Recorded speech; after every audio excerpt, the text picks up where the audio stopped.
Hey guys, it's Joel, and I wanted to do a quick book review of a book that I like a whole lot. It's one of the better books that I've read in a long time, and it is called Aztec Philosophy by James Maffie. Now, I really like mythology. I've talked about that a lot. I also like Jung. A lot of Jungians use mythology and fairy tales as a way to understand things that happen in the human psyche. I was a comparative religion major at Swanee, and so I spent a lot of time, writing papers about ancient religions and myths. I don't know a lot about Mesoamerican mythology. Part of that is that it's just kind of under-reflected in Western scholarship. And another part of it is that we just don't know enough about it. The Spanish, weren't really historians. They burned a lot of Spanish histories. They burned a lot of of the Mesoamerican histories when they invade Mexico. It wasn't something that they wanted to preserve. And a lot of the traditions of that time were oral traditions. And so when you exterminate and break up a people, you lose their stories and you lose a lot of that history. So I've always been interested in the kind of Mesoamerican mythology of Native American Indians and Native Mexicans, Native South Americans, but I don't know a ton about it. I know the broad strokes of of the mythology, but this book is one of the first books that actually made all of the history and the myths that I know make sense in the way that the Western myths kind of click with me. They make sense and I sort of understand how they work. But, the Aztec ones are really weird. It's feathered serpents, it's like rivers of blood and pus, all these different things that I never quite understood really the heart of the story. So what James Maffie does in Aztec philosophy is that he goes out and says that we have been trying to understand Aztec religion and culture and philosophy and myth and thinking from a Western lens, and that's also kind of what the Spanish did.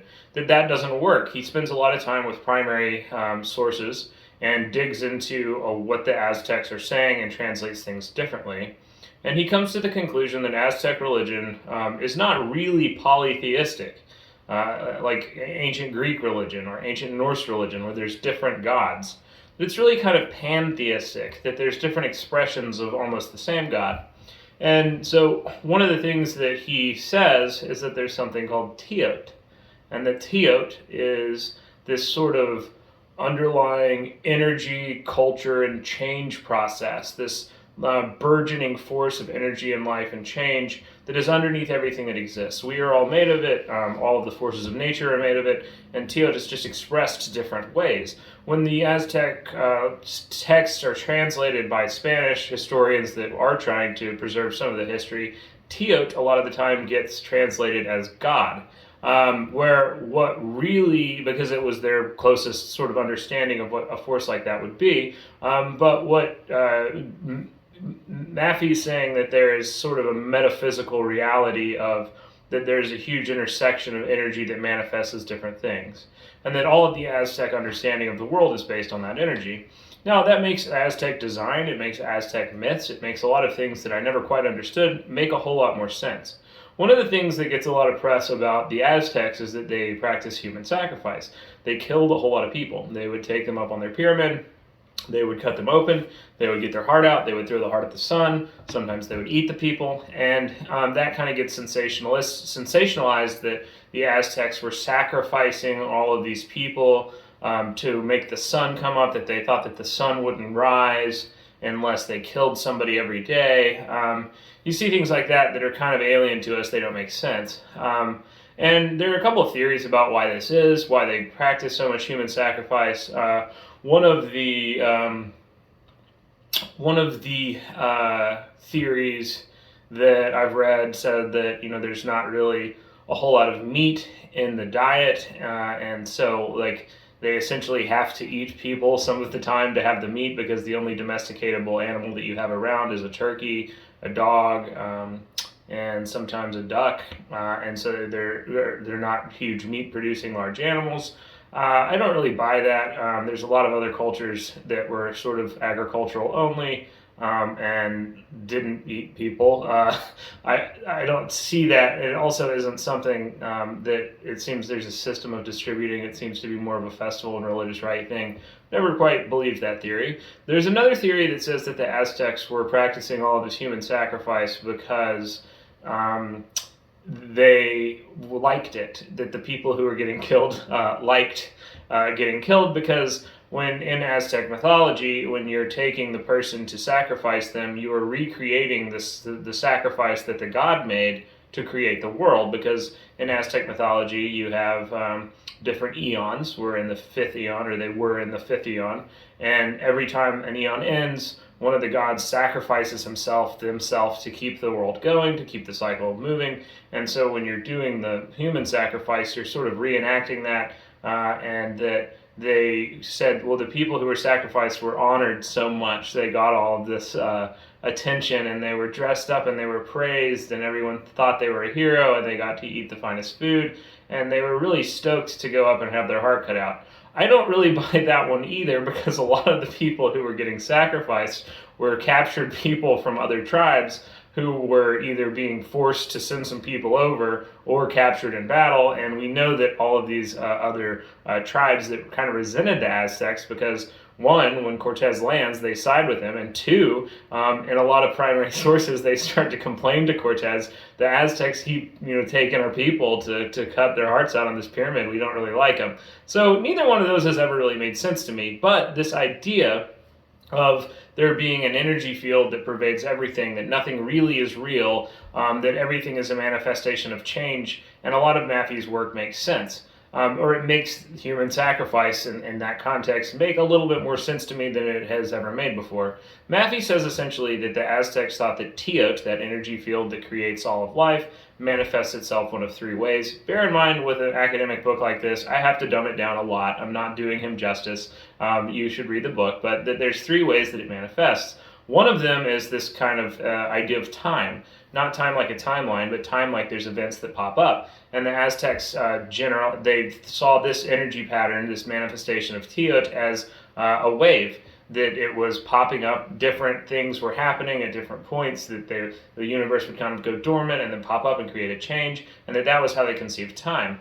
The second way that they thought that Teotl manifested was through a duality, that you have a life and death, that you have male and female, that you have order and chaos, that you have peace and war, and that these things were constantly clashing, trying to find a balance. One would manifest, the other would manifest, that they saw that energy pattern as a circle that was swirling.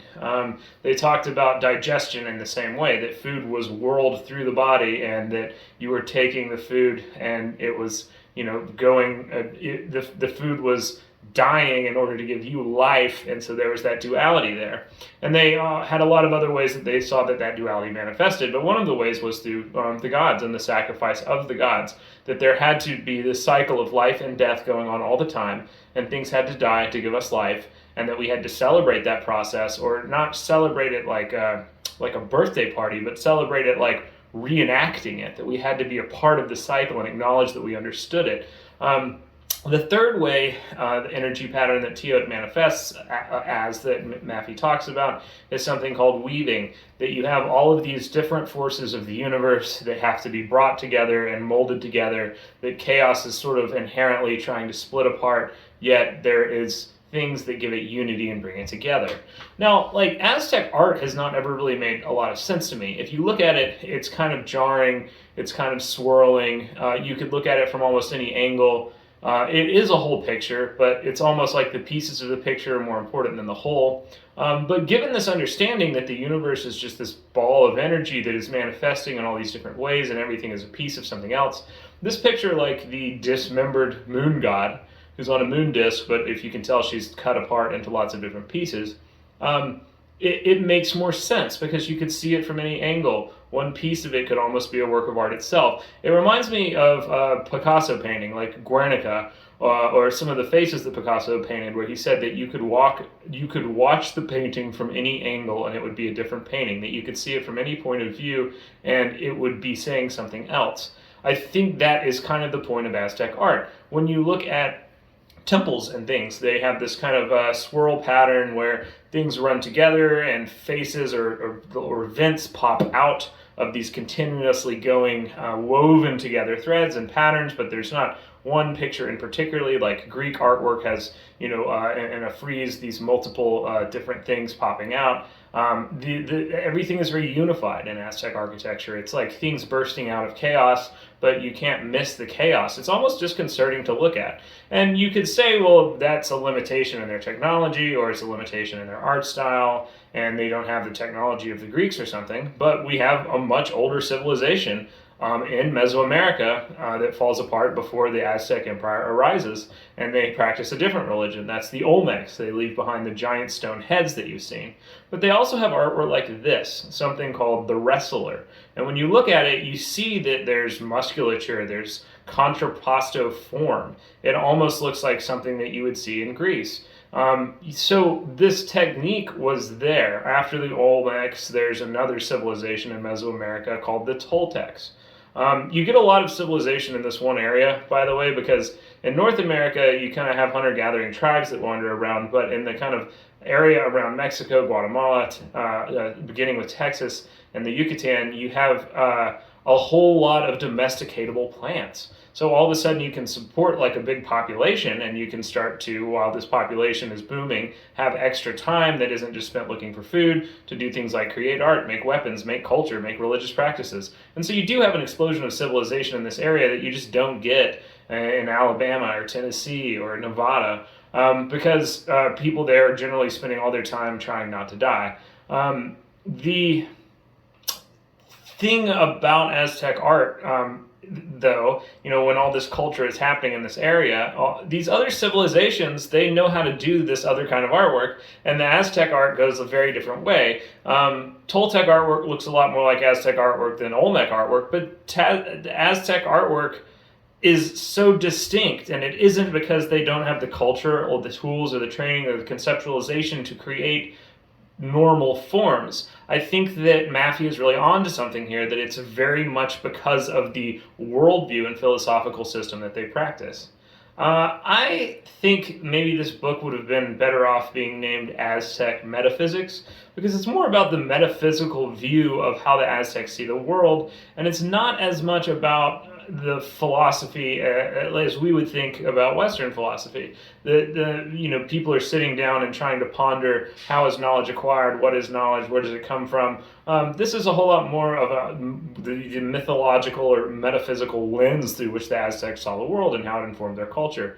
It's pretty revelatory. It also makes a lot of interactions between the Aztecs and the Spanish conquerors make sense, because you have all these situations where the Spanish are seeing it and they're like, oh, these people are pagans. Here's a big statue of a god. Here's another statue of a god. They're doing human sacrifices. They're doing other sacrifices. They're doing rituals. So they're praising these big statues of gods. The Aztecs didn't really see the gods as existing in those forms. These weren't idols. They thought that the universe is kind of, as Maffie points out, the slippery slope, that at any point we were right on the edge of losing control of this bursting technological process of change in life and death, and so that you had to be constantly reenacting and celebrating these traditional cycles to show that you understood them, that you were part of them, to kind of master them. And that was what they were doing. There's kind of a famous quote, or an interesting quote that made more sense after I read this book. It's not in the book. But there was a time when one of the Spanish priests told the Aztecs that had been conquered, you have to destroy all of these idols. You have to destroy all these gods. And they were just kind of like, well, we can break these rocks if you want, but our gods are dead. And the priests are like, what do you mean the gods are dead? And they're like, yeah, I mean, these are just some rocks that we carved. The gods are dead. And maybe a better translation for dead there is that the gods are not here. They were showing life events. These gods represented manifestations of energy, ways that Teotl manifested itself in the world and became apparent through battle, through crisis, through the ending of an age, through the sun falling into the earth. All of these things were seen as ways that chaos manifested and fell apart. The Aztecs also were finding the relics of the Olmecs and the Toltecs. We know that because we found Mayan pieces of jade that were earlier works of artwork that had been modified and carved. So they're aware of this older civilization, and the few times they write about it, they say, well, those are the people who lived before the sun rises. And so it's kind of interesting that they know that there's this cycle, that there is a giant civilization before them that must have fallen, that they don't even remember.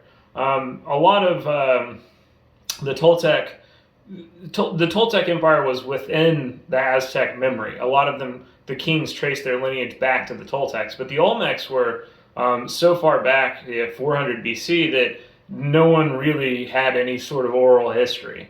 They were just finding their artifacts and kind of trying to make sense of them. And so that whole mythological system makes sense to me now, and it's an interesting book. I think that I would recommend it. It's definitely kind of a niche thing. If you don't want to read about Aztec philosophy, definitely don't buy Aztec philosophy. But hopefully that was interesting. And check out the website, gettherapybirmingham.com, for more videos. And let me know if you have a question. Thanks. Hey guys, it's rare for me to do a postscript to these, but I did want to mention it because it's tangentially related to the book, and it's one of my favorite Mesoamerican conspiracy theories. It's definitely not in the book, but it is a little bit related to Mesoamerican myth, and I have no idea when I would ever get to talk about this another time. So the civilization before the Aztecs is the Toltecs. The Toltec Empire falls, and the Aztecs take a whole lot of their technology and their ideas. The leaders tie themselves to the lineage of the Toltec emperors for legitimacy, like I'd said, and they move the civilization to the Valley of Mexico. One of the legend about the Toltec Empire is that the disgraced emperor, when the city is, falling, he takes all of his soldiers and he gets on a boat in Mexico and he sails up the Pacific Ocean, says, I'm going to go north and I'm going to go found, a new civilization because I am disgraced. And he sails in the direction of kind of California, Nevada, New Mexico, Colorado, which is where the Anasazi were. If you're not familiar, in North America, like I'd said, there's not a lot of domesticatable plants. There's not a lot of domesticatable animals in the upper part of the North America, so you get less permanent civilizations. There's not a lot of things like architecture that is permanent. There's not a lot of things like slaves. There's not a lot of things like human sacrificing. There is one exception to that, and that is in the Four Corners area of Nevada, New Mexico, Colorado corner. There is a permanent civilization that we don't understand very well called the Anasazi. The Anasazi are something that pop up. They make elaborate cliff buildings. They also practice human sacrifices because we found a whole lot of human sacrificing. They also practice cannibalism, which is something you don't see anywhere else in that area of the country. They also are a slave state. And then at some part, the Anasazi, kind of slave empire loses legitimacy or control, maybe through invasion, maybe through destabilization, we don't know. It kind of breaks up. The people are like, we're getting the hell out of here because we don't like that. The Navajo word, Anasazi is a Navajo word that means ancient enemy. So the tribes that are in the area now don't remember them very well. They probably become something like the modern Pueblos and go south. So the conspiracy theory that I've always found fascinating, which is probably not true, but again, it's a coincidence, is that this emperor of the Toltecs took his army, sailed into the middle of the Four Corners after a long hike, and then founded the Anasazis, which is why you get architecture, cannibalism, human sacrifice, and a slave state out of the blue in the middle of an area that historically does not have those things at all. So I always thought that was kind of interesting. Just food for thought. It's not in the book, but I don't know. Another little nugget. Thanks for listening. Check out the website for more. GetTherapyBirmingham.com. Thank you, and good night.